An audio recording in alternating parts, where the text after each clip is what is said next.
GMNA uses artificial intelligence for generated speech, visuals, and production. AI-generated content may contain errors. Please verify important information before making decisions or taking action.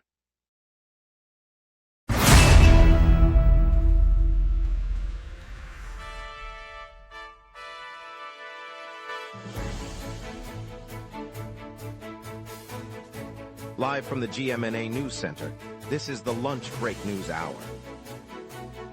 Good afternoon, Montreal. Our top story today looks at a Verdun pilot installing bee bricks to boost local wildlife, while a heat wave looms over southern Quebec.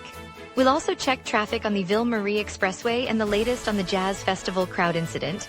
Over to you, Jeff. The Gay Square Dance Convention will take place in Montreal from July 1st through July 5th, featuring workshops, performances, and social dances across multiple community venues. Organizers expect over 200 dancers from Canada and abroad, with events scheduled at the Concordia Hall, the Plateau Community Centre, and the Old Port Waterfront Pavilion. Tickets become available next Tuesday, priced at $30 for a full weekend pass, while single-day passes cost $15 and can be purchased online or at venue box offices. Lots to get to, let's begin. As Montreal's vibrant dance community welcomes new rhythms and connections this summer at the Gay Square Dance Convention. Good morning, Montreal. The city's first bee brick trial is underway in Verdun this summer, as a local mason works with roughly 20 homeowners to embed terracotta nesting modules in garden walls and planters. Bee bricks, used in several British cities, give solitary bees a protected site to lay eggs, aiming to boost pollinator numbers in an urban setting. Participants will monitor the bricks over the coming months, recording bee activity and any effect on nearby plants. Researchers hope the data will show whether these low-cost installations can become a regular tool for enhancing biodiversity across the island. The pilot runs through the warm season, and organizers say the findings will guide future citywide recommendations. The project is overseen by Verdun's community office, which sees it as a step toward greener streetscapes. Each brick measures about 3 inches square and fits into existing masonry. Authorities and advocates announced today a coordinated initiative to address a hidden crisis among survivors of intimate partner violence. Guylaine Simard, director of the West Island Women's Shelter, joined researchers, physicians, social workers, and police to launch a protocol that will screen for traumatic brain injury and fast-track treatment. The program will embed medical assessment into shelter intake, train staff to recognize concussion signs, and create a direct referral line to neurologists. Early data show that many victims leave abuse with undiagnosed brain damage, a factor that often worsens long-term health outcomes. By linking health expertise with protective services, Montreal hopes to close the diagnostic gap and ensure prompt, specialized care. The coalition plans to pilot the model in several shelters this month, with the aim of expanding province-wide across the province. Environment Canada says a heat wave will sweep southern Quebec on Wednesday, June 30th, and again on Thursday, July 1st. Meteorologists warn that both days will register the highest temperatures of the week, far above normal summer averages for the region. The agency's forecast calls for sustained highs that could push indoor cooling systems to their limits and increase the risk of heat-related health issues, especially for seniors and those without air conditioning. Residents are advised to stay hydrated, limit outdoor activity during peak afternoon hours, and check on vulnerable neighbors. Schools and workplaces in the affected municipalities may consider adjusting schedules to reduce exposure. The warning comes as the province experiences an unusually warm pattern this summer, prompting authorities to monitor the situation closely. Utility providers have placed the grid on heightened alert, and fire officials warn that dry vegetation could ignite more easily under the soaring temperatures. 6 people were rushed to hospital after a free concert at the Montreal Jazz Festival on Saturday. The packed event drew a large crowd, and medical teams from Urgences Santé were on site as planned. Organizers said emergency response proceeded without delay, and all 6 attendees received treatment before being transferred to nearby hospitals. A triage tent was set up near the stage, where paramedics evaluated each case within minutes. The 6 hospitalizations included 2 instances of dehydration, 2 of heat-related exhaustion, and 2 minor injuries from a slip. Those patients were taken to the McGill University Health Center Glen site for observation. The concert, featuring local jazz ensemble Le Groove, attracted thousands of listeners but did not disrupt the festival's broader schedule. No fatalities were reported, and the festival will continue its scheduled performances later this week, while authorities review crowd control protocols to maintain rapid medical access. Recent showers across the province have left the strawberry fields in an off-island suburb of the city dripping with sugar. Farmers report that the wet conditions are coaxing the berries to develop higher sugar levels, making the 2026 crop noticeably sweeter than in drier years. At the same time, the abundant moisture is driving yields up, which analysts say could translate into lower consumer prices as supply outpaces demand. Food experts note that the combination of flavor and affordability is rare, especially given the province's typically short harvest window. Researchers at a local agricultural institute are monitoring sugar concentrations, confirming that the rain-induced sweetness exceeds average levels by roughly 5%. The rain-fed harvest is now in full swing, with markets already seeing a modest dip in per-pound costs. Growers expect the trend to continue through the rest of the season as the weather remains favorable. Later we'll see how Montreal sets aside $40 million for police body cameras, plus more after the break. We will be right back. Watch the local sunset tonight at 6 p.m. for all your local Montreal news. Welcome back, everyone. Here, what's happening across the city, and now over to Jeff Laflamme for the local stories you care about. About 10 individuals remain in the St. Remy encampment, a makeshift settlement on vacant land wedged between the Ville-Marie Expressway and the Canadian National Railway in the St. Henry neighborhood. The camp, which has existed for years, is now marked by open fires that flare each night, prompting repeated calls to Montreal firefighters. Fire crews have been dispatched several times this week to contain the flames and ensure the safety of nearby residents and passing traffic. While the encampment's location offers easy access to major transport routes, officials say the proximity to the highway and rail line complicates any immediate relocation effort. Neighbors note that smoke often drifts into adjoining apartment buildings, leading some to keep windows shut. Camp residents acknowledge the fires are necessary for warmth and cooking, but the persistent presence of the blaze keeps emergency services on alert throughout the night. Yesterday, the city approved a budget of $40 million to outfit police officers with body camera equipment. The allocation will fund the purchase of intervention cameras across the force, a step the municipal government says aims to increase transparency. Police officials acknowledge the technology is only one piece of a broader effort to address policing challenges, noting that cameras alone will not resolve underlying issues. The multi-million-dollar investment marks the largest single spending on law enforcement recording devices to date in the city. Procurement plans are expected to roll out over the coming months, with officers slated to receive the devices as part of the new rollout. Training sessions for officers on proper camera usage are slated to begin next quarter, and the city plans to integrate the footage into existing evidence management systems. Yesterday, farmers across the Montreal region voiced strong opposition to a proposed 100-megawatt renewable energy project that would place wind turbines on agricultural land.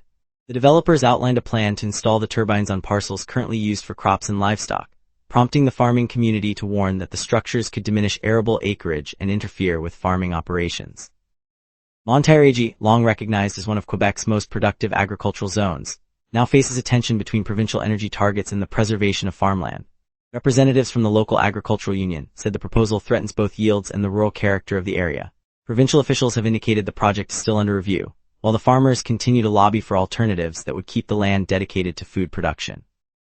Volunteers from Montreal's Venezuelan community turned the Arapura du Plateau on the plateau into a bustling hub of relief effort Saturday. Neighbors and friends dropped off food, clothing, and medical kits, which were sorted on the spot for victims of the twin earthquakes that rattled Venezuela on Wednesday. Organizers said the outpouring of donations reflects the strong ties many families maintain with relatives back home, and the restaurant's central location made it easy for passersby to contribute while running errands. The collected aid will be packed and shipped later this week, offering immediate assistance to those displaced by the quakes. Residents who stopped by noted the sense of solidarity, reminding everyone that a simple stop at a local eatery can make a real difference for faraway families. The gathering showed how local spots can become hubs for aid, inspiring others to pitch in during emergencies. From July 1st to 5th, the International Association of Gay Square Dance Clubs will stage its annual convention right here. Co-organizers Jean-Marc Robichaud and Joel Smith are bringing the 5-day celebration to the city for the first time in its 43-year history. Dancers from clubs across the continent are expected to converge, offering workshops, social dances, and evening galas that blend tradition with contemporary flair. Local venues will host the events, giving residents a chance to watch or join the lively floor. Organizers note that the convention not only showcases skilled footwork but also promotes community connections within the broader dance network. With the schedule set for early July, participants can look forward to a packed lineup of lessons, performances, and networking opportunities throughout the 5 days. Visitors will also find nearby cafes and parks to relax between sessions. Now let's turn to our weather team for a quick look at this afternoon's heat. A steady high-pressure ridge and a northwest jet stream keep Montreal dry and warm this afternoon. On this date, Montreal once baked to 31.1 degrees Celsius in 2018, the highest June reading on record, driven by a persistent southerly surge that locked in warm air from the Gulf. The coldest June 29th day fell to 12.2 degrees in 2015, when an Arctic trough slipped unusually far south. Today's climate normals sit near 29 for the high and 17 for the low, so the current forecast sits comfortably between those historic extremes. That contrast reminds us how quickly the jet can swing the thermal balance. The live radar shows a clean swath of clear returns across the province. No rain bands or convection are visible, confirming the dry air mass anchored by the high-pressure ridge. With the northwest jet moving at roughly 115 kilometers per hour aloft, any disturbance would be sheared eastward, but none are present. Expect the calm to persist through the afternoon, and the map will stay quiet as we move into the evening. At noon, Montreal sits at 26 degrees with a clear sky and a light north wind. The atmosphere is dominated by a near-average high pressure that is holding steady, while a northwest jet stream at about 115 kilometers per hour rides high, capping any lift and keeping moisture locked out. Temperatures will climb to 29 by mid-afternoon before easing to 28 this evening. UV index reads 7. Winds remain light, max 8 kilometers per hour from the southwest, so wind feels calm. A series of special weather statements remain in effect for the southern islands and surrounding municipalities. Remain aware of any local updates. With no rain on the horizon, the day stays bright and dry as we transition to the 5-day outlook. Tomorrow, the ridge weakens slightly, bringing overcast conditions and a high near 27 with a low of 18. Wednesday and Thursday see the jet dip lower, allowing warm, moist air to creep in. Both days will peak at 32 and hold lows around 23, with a 20% chance of rain each day and clouds lingering. Friday, the pattern shifts back to a drier flow, delivering partly cloudy skies and a high of 30 with a low of 23. Saturday, the next cold front arrives, ushering light rain and a 40% probability, while temperatures settle around 28 to 23. The week ends with a modest cooling trend, but overall the stretch remains well above seasonal averages. And that's your weather. Remember, the lunch break is also available as a podcast. Listen anytime on iHeartRadio or wherever you get your podcasts. Next, traffic updates, a look at the Gay Square Dance Convention kicking off July 1st, plus our chamber spotlight on Duncan. We will be right back. Watch the local sunset tonight at 6 p.m. for all your local Montreal news. All major routes through the island are running freely this morning. Autoroute 15, Autoroute 17, and the Descaries Expressway show no slowdown, and Boulevard St. Laurent, Rue Shai Arbrook, and Rue St. Denis are moving at normal speed. With no reported accidents or roadwork, commuters can expect a smooth ride to their midday appointments. Looking ahead, the usual post-lunch surge will likely begin around 1 o'clock, especially around the downtown core and near the Université de Montréal campus. Construction on Rue Notre Dame continues, so expect a brief merge delay near the St. Laurent intersection after the lunch rush. On the transit side, the metro and bus networks are operating without interruption, but the Green Line typically fills up quickly once schools let out. If you're heading downtown after lunch, allow an extra 10 minutes for the increased volume. The Champlain Bridge remains clear at this hour, though a light headwind often makes lane changes a touch tighter after 1:30. Montreal Jazz Fest has officially kicked off summer, filling the city with live stages and surprise performances. If you love music, this is the place to hear emerging talent and legendary acts side by side. Les Premiers Vendredi Street Food Festival rolls through the streets, offering more than 40 food trucks with flavors from around the world, and admission is free, so bring your appetite. It's Canada's largest street food gathering, so the lineup never disappoints. It's the perfect excuse to sample a new dish while you stroll downtown. At Time Out Market Montreal, Cirque du Soleil's Echo exhibition invites you to step behind the curtain and explore never-seen photo moments from the world-famous troupe. The photos capture daring acrobatics and backstage whispers, letting you feel the circus pulse. Art lovers will appreciate the intimate glimpse of the performer's craft. All three events are happening now, giving you music, food, and visual magic without leaving the city. And now here's Jason with sports. Here's the latest on Montreal's hockey prospects and CFL showdown. Goalie prospect Yevgeny Volokin posted an impressive VHL campaign, recording 12 shutouts overall and 3 in the postseason. He ranks second league-wide in shutouts, topped the save percentage chart and placed third in goals against average, though Montreal's focus now shifts to Alexander Zharovsky and rookie Gleb Pugachiev. Montreal Canadiens are tightening their scouting approach after other clubs caught wind of their Russian prospect advantage. The organization only engaged Gleb Pugachiev moments before the draft, aiming to keep his profile low, while also monitoring elite free agents reported across the league. Quarterback Davis Alexander and receiver Tyson Philpott powered the Montreal Alouettes to a narrow 37-35 victory over the Ottawa Redblacks on Sunday night, preserving the lead in a tightly contested contest and highlighting the team's offensive resilience. Dunkin' is spreading its coffee and donut buzz across Montreal, from the bustling streets of Plateau to the family-friendly corners of Verdun. The chain is gearing up for a massive rollout, with new operators planning at least 100 new restaurants in Quebec and Ontario over the next 2 years. The first openings will debut in both provinces, leaning on a wave of nostalgia that makes the brand feel like a hometown memory for many. For local neighborhoods, each new shop means more jobs, a familiar gathering spot, and a boost to foot traffic for nearby shops. It's a reminder that even a classic coffee stop can help keep Montreal's streets lively and connected. And later, a sweet surprise as rain lifts strawberry flavors and drops prices across Quebec. Stay tuned for that feel-good story. Coming up tonight at 6, the local sunset. Your neighborhood, your city, your news.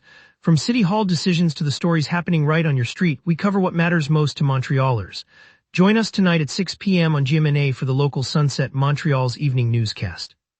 The Old Port is set to explode with color and flavor this weekend as Quebec's Indo-Canadian community rolls out its Indian Food Festival and a vibrant Holi celebration, promising street vendors, live music, and a splash of tradition for families and tourists alike. Carl Dumont is there. Carl Dumont. Thanks CJ Waterhouse. The promenade hums with chatter as families drift past stalls draped in saffron and teal. Steam curls from tandoor ovens, releasing a cloud of smoky coriander that mingles with the salty river breeze.